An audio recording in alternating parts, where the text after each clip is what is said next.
দয়া করে তাদের ষড়যন্ত্র পাড়া দিয়েন না। আমি আর আপনি মিলে সমাজ গড়ে উঠেছে।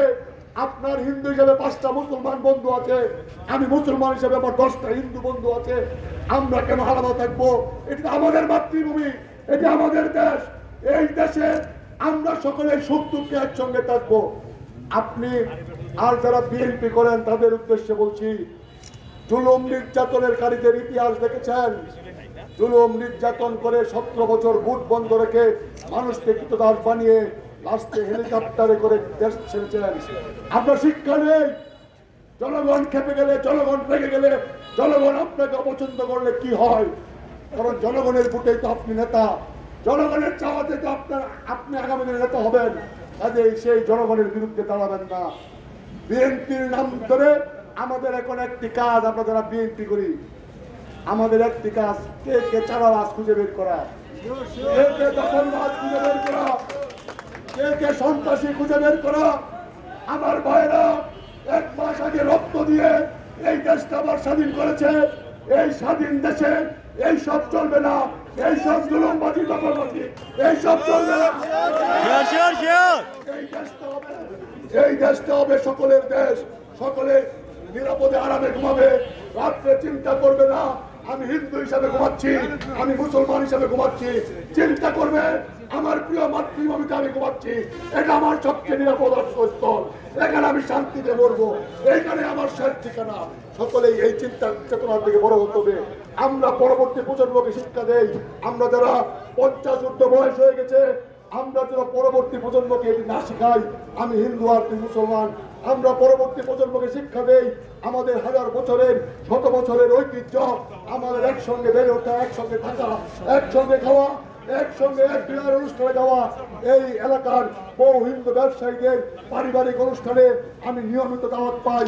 পারিবারিক অনুষ্ঠানে আমি পরিবার নিয়ে নিয়মিত উপস্থিত থাকি। তখন কিন্তু তার পরিচয় হিন্দু থাকে না, তখন সে আমাকে দাওয়াত দেয় আমি মুসলমান, এই পরিচয় না।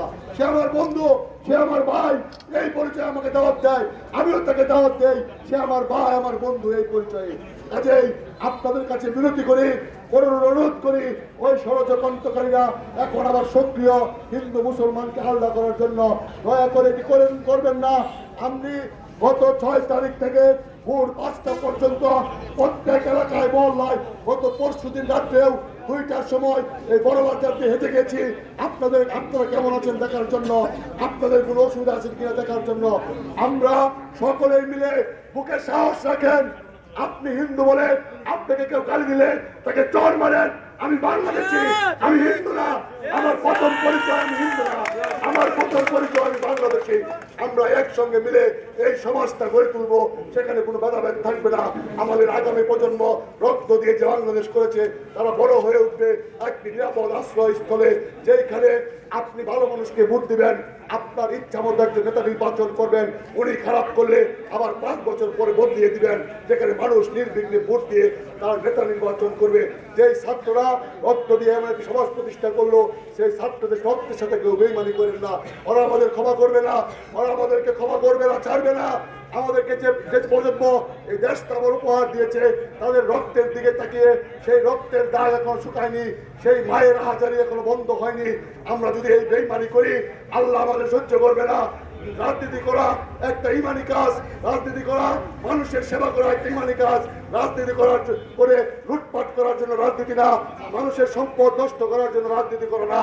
কাজেই আমরা যারা রাজনীতি করি এই সময়ে মানুষের পাশে থেকে মানুষের সেবা করব। সে হিন্দু না মুসলমান, সে বৌদ্ধ না খ্রিস্টান, দেখবার প্রয়োজন নাই, শুধু দেখার প্রয়োজন সে বাংলাদেশি কিনা, এই দেশটা তার কিনা। এই দেশটা হলে আমরা কাঁধে কাঁধে হাত রেখে একটা পরিচয়ে এই সমাজ গড়ে তুলবো, সেটা হলো বাংলাদেশি সমাজ। এই বলে আবারও আপনারা সকলে মিলে আমরা নিয়মিত খবর রাখছি, আপনারা সকলে সতর্ক থাকবেন। আর বিএনপির কথা বললেই সাথে সাথে ধরে ফেলবেন। বিএনপির কোন লোক চাঁদাবাদী সন্ত্রাসীর সঙ্গে জড়িত থাকতে পারে না। দল মত আওয়ামী লীগ বিএনপি বুঝি না, যার যার ব্যবসা সে করবে, নিরাপদে করবে, নিশ্চিতভাবে করবে, তার রুটি সে খাওয়াবে, হালাল ব্যবসা করবে। কাজেই আপনারা একতাবদ্ধ থাকে, এখানে শক্তিশালী একটি শক্তিশালী একটি ব্যবসায়িক কমিটি আছে, তারা দায়িত্ব নিয়ে সকলের একটি নিরাপদ বড়বাজার হবে এই আশা করে যারা কষ্ট করে আমার বক্তব্য শুনেছেন আপনাদের প্রতি অশেষ কৃতজ্ঞতা। আল্লাহ হাফেজ। বাংলাদেশ জিন্দাবাদ, বাংলাদেশ জিন্দাবাদ, রাষ্ট্র জিন্দাবাদ।